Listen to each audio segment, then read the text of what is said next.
Korang perasan tak, kenapa ada setengah shrine untuk persembahan ataupun untuk sembahyang orang Cina, kadang-kadang ada macam patung ataupun figura yang memakai songkok seperti orang Melayu. Okey, ini aku dapat cerita dari mulut ke mulut. So, katakanlah apa yang aku sampaikan ini adalah berlaku kesalahan fakta. Aku harap korang boleh betulkan dekat ruang komen, okey? Especially kepada kawan-kawan aku yang beragama Buddha ataupun berbangsa Cina yang tahu tentang sejarah shrine yang memakai songkok ni.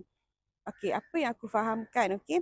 Kenapa ada setengah shrine ataupun tempat sembahyang orang Cina yang ada orang kata Tok Kong, orang kata Tok Kong yang memakai songkok, yang memakai pakaian seperti orang Melayu ni, kata diorang lah, sebab diorang cuba menghormati orang kata pemilik tanah asal dekat sini yang merupakan orang Melayu.